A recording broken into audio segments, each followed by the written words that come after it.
Hey everybody, it's Professor Malat coming to you from my COVID isolation room. I apologize for having such a rough start to the semester. This was not what I was anticipating at all. Um, so hopefully this video will help you get familiar with the course. It's just an introductory video of the things we would have done during the first day. So we'll be going over the syllabus and the way the course is set up.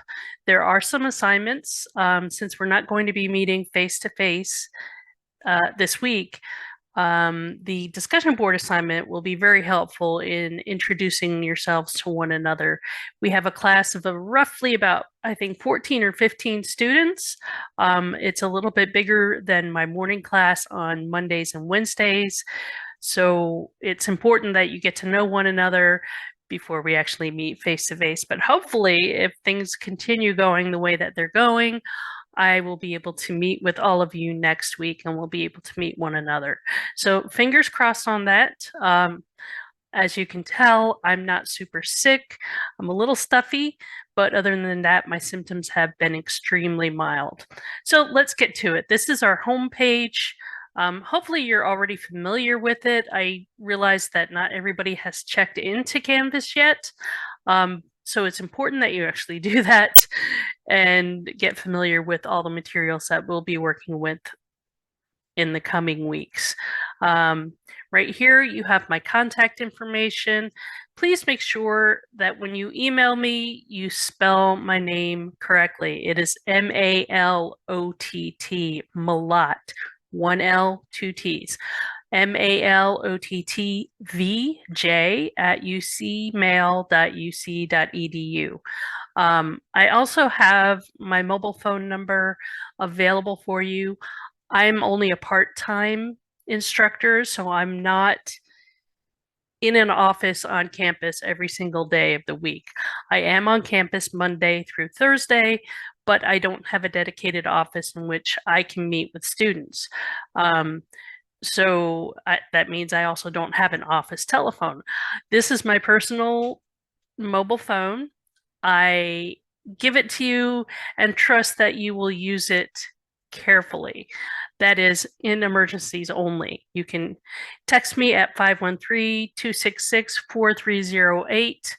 It's the quickest way to get in touch with me if you are experiencing some last minute thing that you deem is an emergency. So if you're on your way to class and you get a flat tire, you can text me to say, hey, I'm on my way, but this has happened. Or if you didn't get a response and you reached out to me via email, you can then text me in the morning if you are going to be sick and won't be able to come to class. So use that in very rare instances. I am available to meet with students Mondays through Thursdays from 11 to 12. For this group, since it's a Tuesday, Thursday class, that means I will probably be on campus before class. I cannot hang out after class afterwards because I have things that I need to do with my family at home right after we end class. So I can't really linger around and answer questions. So if you want to get a hold of me, you can come early before class. I'm usually, well, depending on if there's a class in the classroom before before our dedicated time, I will be in the area in, close to our room. So you can always find me in the hallway in the Westwood Academic Center, or you can arrange to Zoom or we can meet someplace else. I'm also available Mondays and Wednesdays. I'm here in the mornings at around 9 o'clock, but then I'm available after my class around 11 to 12. So those are my available times. The rest of this page is just welcoming you and giving you some suggestions to get started. Of course, you should look through the syllabus. I am not going to spend a lot of time talking about the syllabus in this video. You are all grown people who can read, so I trust that you will read through the syllabus at your leisure. That way we avoid anything that's really super dull, because the syllabus, the official course syllabus, is extremely lengthy and it's filled with a lot of things that I have to provide to the students. After you take a look at the syllabus, there is a course orientation module. And lastly, there are also links in a student resources module that is built into our course by the college, and that provides you all information and policies that the college has for students. So let's take a look at the syllabus. I'll just click on the link here and quickly provide you an overview if you haven't looked at it already. Again, you have my contact information, when we have class, and where that class is held. Communication expectation, it's expected that you will be communicating with your UC email address. I know some instructors will completely ignore emails that come from students' Gmail accounts or other email accounts that aren't university accounts. I will look at them, but I really do encourage you to communicate through your UC email account. And if this is your first college class ever and you're not sure how to write an email to your teacher, there's a handy link here that you can open to find out how best to communicate with your instructors. I do reply to emails almost as soon as I receive them, unless I am in the middle of a class or if I'm in the car. I do have email installed on my phone, so I do get emails at all hours of the day. And if you want to send an email in the middle of the night, that's perfectly fine. You're not going to wake me up. I will see it in the morning, usually around 7 a.m. when I wake up. So I do respond to emails quickly, usually within the weekdays. On the weekends, it might be a little bit longer before I respond because I am busy with my family doing things. Okay, and if you need to schedule an office hour, you can schedule those through Canvas or you can speak with me directly. If you have a name that you would prefer to go by that is not on the roster, as well as any pronouns that you might want to use, please let me know. I'm happy to accommodate that and happy to be inclusive in those things. So English 099 is Prep Comp. And that means it's preparing you for the required English 1001 class that you will need in order to graduate or move on and transfer into a four-year program. So that said, it is a 3-credit course and you are paying for it, but it's a little bit different than English 1001. We consider this a more hands-on instructive course. You may be taking it because you're not confident in your writing skills. Perhaps English isn't your first language, or there could be any number of reasons. You might have some learning challenges that makes English composition a little bit more difficult for you. So English 099 is a way for us to help students to be better prepared for the required English 1001 English Comp class that we all need to take in order to progress through our programs. So the course learning outcomes here are to analyze the writing situation by examining audience, purpose, and context, compose multiple genres for a variety of audiences and purposes using sources as a foundation for writing in some projects, apply appropriate composing processes and conventions to the writing situation, locate, evaluate, and synthesize source material appropriate to the research topic, and lastly, to describe what you know about reading, research, and writing processes and how those things can apply in various contexts. So those are the outcomes, and I do try to keep those outcomes in mind when I'm designing my courses so that all the activities that we do in class, as well as any work that I assign to you, has some kind of a point. It might be building up to fulfilling one of these learning outcomes. So it's not completely pointless activity.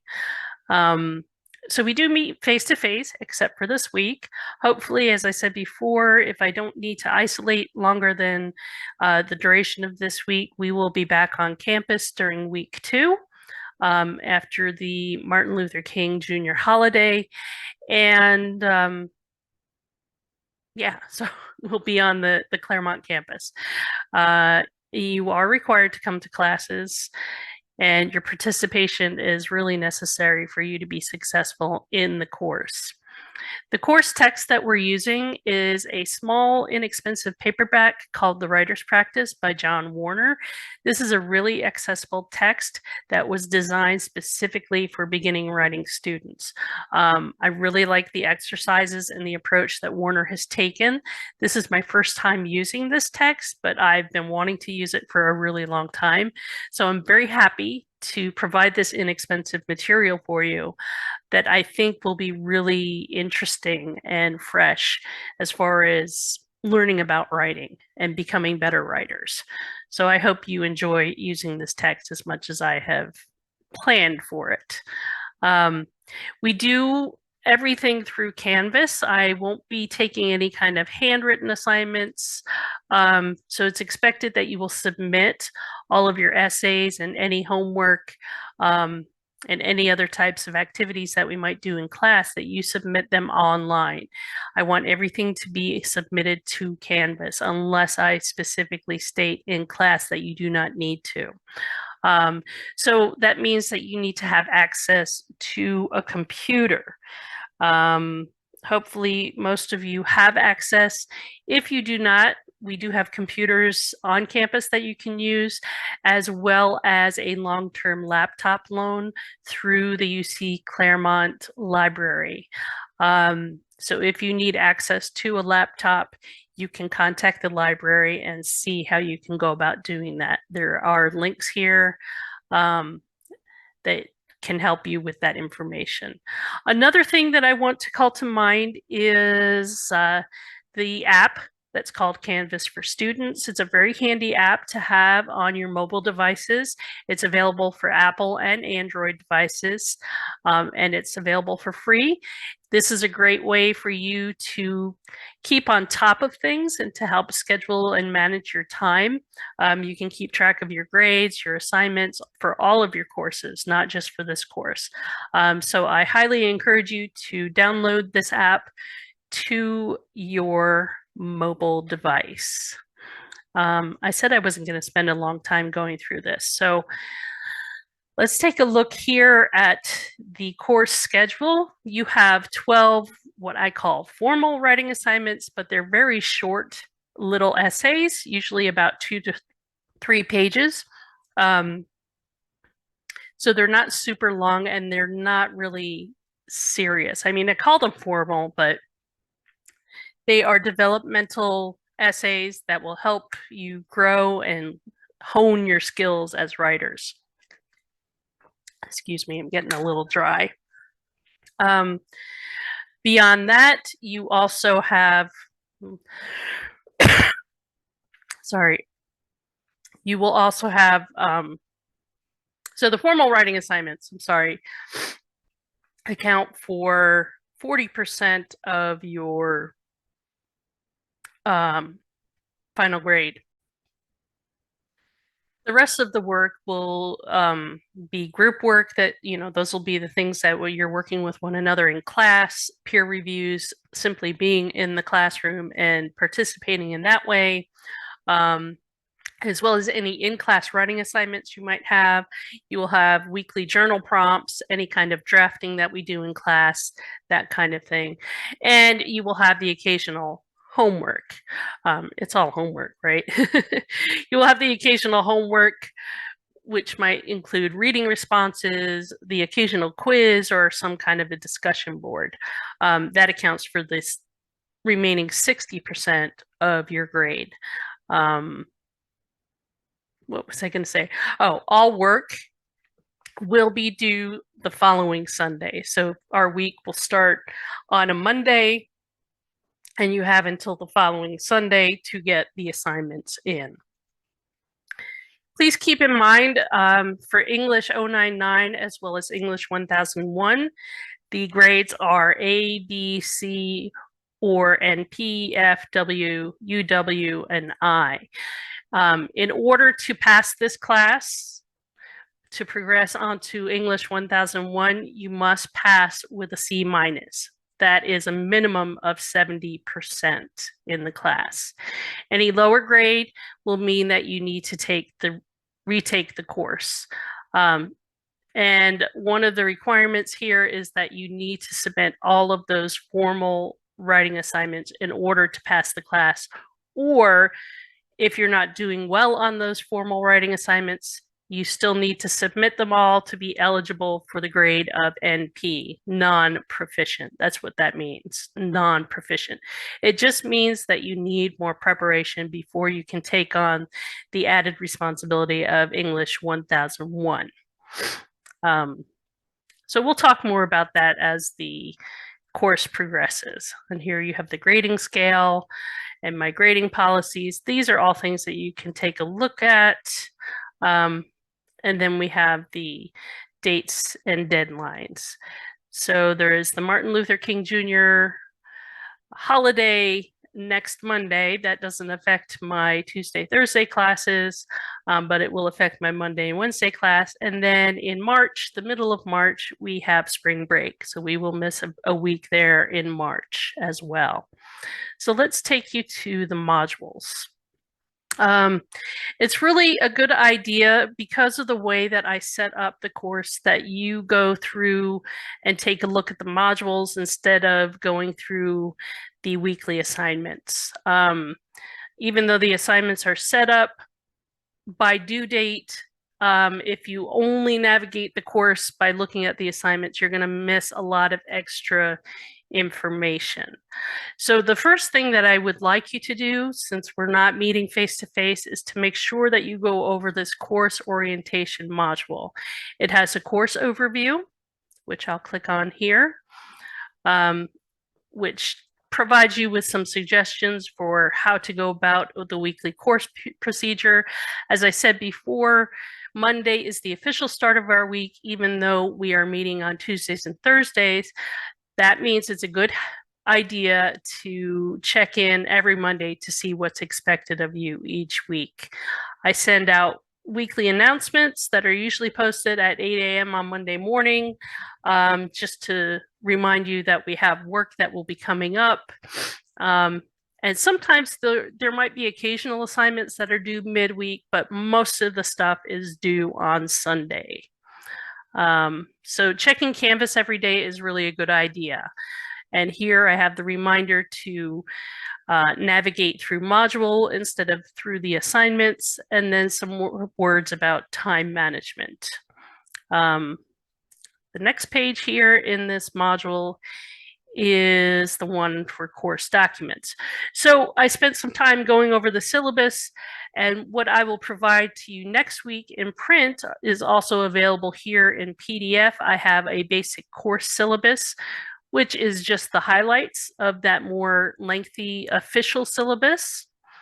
Again, it has my contact information, the text, the learning outcomes, the attendance policy, the grading policies, and late work policy.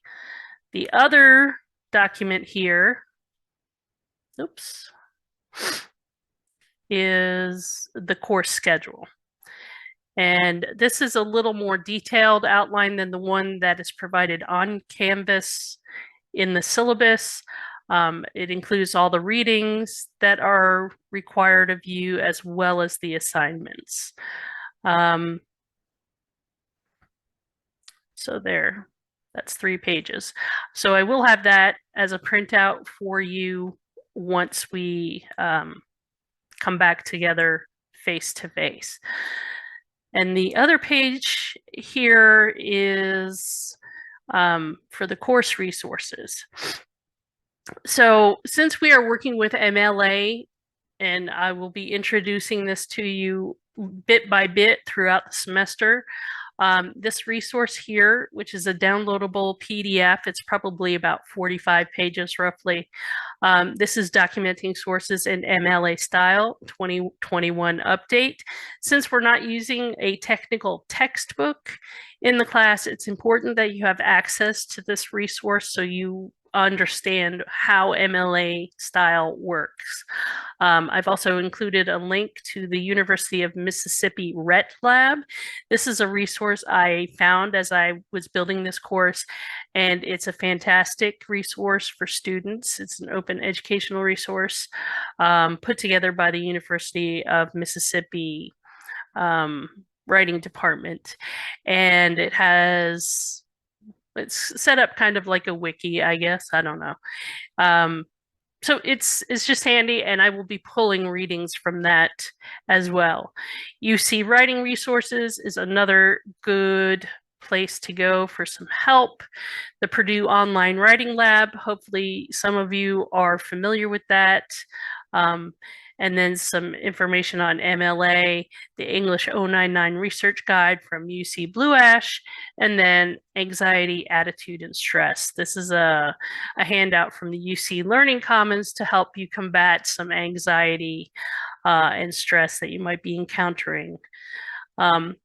So I have a YouTube channel. It is not heavily populated. I don't have tons of followers because it's actually an unlisted channel. I house all of my recordings for my online classes and things that I have to do when I'm sick, like this video. I house those on my YouTube channel. It's just easier for me because YouTube will do the closed captioning. Even though the closed captioning isn't perfect, it's a time saving tool for me so that I can make sure that my videos are accessible to most people. So I have the link to my channel as well as some of the more helpful generic videos for beginning writers, how to use a citation generator, formatting Microsoft Word, formatting in Google Docs, and MLA citation tips. Lastly, I have a list of the crash course composition videos, which I will be assigning every now and then. This is a really good series, as well as the Simpsons Logical Fallacies playlist, which is something that we'll be using later on in the semester. The next page is the link to, and this will take you out of our Canvas course shell into the UC Claremont student resources. It's a module that has links to Canvas tutorials, technical help, all of the UC Claremont policies, the link to the UC Claremont College library, a link or page on the UC Claremont Learning Commons, and we'll actually be having somebody from Learning Commons come in and talk to you about how they can work with you to help support your writing. That will happen next week. Student support services, accessibility resources, and honor lock information. Since we don't do any formal testing in this class, I don't use honor lock. I don't believe really in I don't know what you would call spying on students or monitoring students when they take tests. That's not necessary in this class. So there's that information. All right. So let me then introduce Module 1 to you, and we will then call it a day. So here we have week 1. And the topics, of course, for first day of class would be getting to know each other. So I have a post your introduction discussion board that I see some of you have already done. Fantastic. Thank you for that. Please make sure that you get your intros in to that discussion board by Sunday the 15th. It's a really quick thing. You don't even have to respond to peers, but if you want to respond to your peers, that's fantastic. At the very least, we'd like to know your name, your major, if you have any hobbies or interests. Tell us something that brings you joy or anything else that you want to share. You can also include a video or an audio file if you want to. Pictures of cats and dogs are fantastic, or if you have any other kinds of pets, we'd love to see them. Just something to help us get to know one another a little bit more. So thank you to those of you who have already contributed to the discussion board. That will help help us feel a little bit more familiar with one another once we join together face to face next week. So make sure that you practice the text, make sure you purchase the text, read the course syllabus, the official one that's linked over here in the sidebar, as well as the documents that I will be handing out to you next week. And once you get the text, please be sure to read the writer's practice, the getting started section on pages 3 to 13. If you are using a Kindle version, which is perfectly fine, I have tried my best to be very specific with the titles so that I actually will give the section that you are reading as well as any major chapter headings that I want you to read. But I also do include the page numbers for those of you who might be using the physical text. So when you read that, you will understand a little bit more about what we're doing in the course. Then I will ask you to submit this in-class writing, which is actually a journal submission. So I want you to take a few minutes to think about your past experience with school. When did you do your best work, especially in your role as a student? When were you most accurate, creative, productive, or focused? I just want you to think about this. Make notes for yourself. If your best time is in the early morning, how can you make more time to study? If you work better late at night, what kind of sacrifices can you make to claim that time as your own? Sometimes time management can be a real challenge for students, especially if they have families that they're caring for and they're working either part-time or full-time. Perhaps you are a student athlete and that eats up a lot of your time. I get it. I have kids who have played sports both in high school and in college, and I know it takes up a lot of time. And I'm happy to help you through that process and help you to maximize the time that we have in class so that you are successful in this course.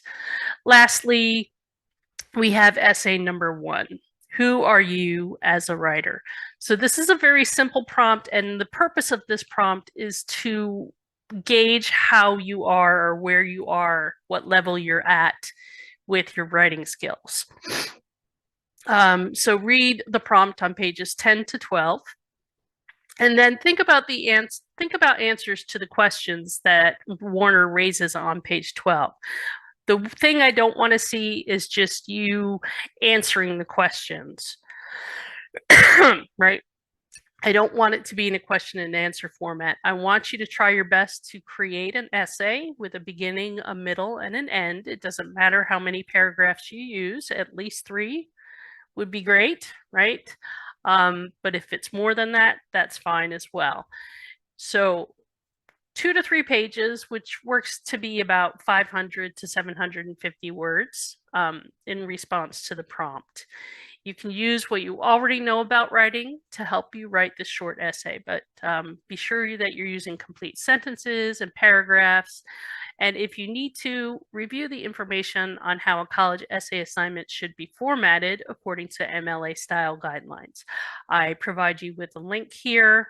This is something that we would have gone over in class, so it's important to take a look at that. Actually, I'm going to call it up right now and point out some things to you. No, I don't want you to know my location, Purdue Owl. So MLA style just means it's the type of the way that your paper is formatted and the way that you cite sources. Obviously, your paper is going to be typed. Does not have to be printed out, but it does have to be submitted as a document to Canvas. Double space your text, use a legible font. Times New Roman seems to be the default, but as long as it's a legible font, not something fancy or cheesy, I'm open to whatever. I'm not going to ding you because you don't use Times New Roman. I really don't care. Whatever font you choose, MLA recommends that The regular and italics type styles contrast enough that they are each distinct from one another. So we want to be able to tell the difference between italics, which is the slanted, and the regular font. Font size is 12 point. Leave only one space after periods or other punctuation. 1-inch margins on all sides, so top, bottom, left, and right are all 1-inch margins, and then indent the first line of each paragraph a 1/2 inch or tab once. You also will create a header that is up in the right-hand corner of the page that will have your last name and page number. And again, if you look at those videos that I referenced before, that will help you with formatting your paper. So that's the header, and then we have a heading on your assignment for the first page, which includes your name, your instructor's name, Malott, M-A-L-O-T-T, spell it right, please, the course, and the date. Please make sure that you include your course section. This course is section 004. I do teach 2 sections of 0099, so it's important that you make sure you have the correct section included in your header. And you can read the rest of the stuff. But it looks like this. So this is the heading. No, this is the header. This is the heading. See, so we have the student's name, the professor's name, the course, and the date. The date is in this format, day, month, and year. I don't know why, it's just an MLA thing. If you don't do it, I'm not going to take off points because you formatted the date wrong. Again, it's kind of a picky thing. And then most of your essays, you will have to come up with a title, a unique title. And we'll talk more about that once we meet face to face. And there's more here that you can read, but that is that one. And then have a more detailed example of an MLA style paper. That this is a handy PDF. If you want to download it, you can, but this gives an explanation of the various parts of MLA formatted paper. So yeah, that is that.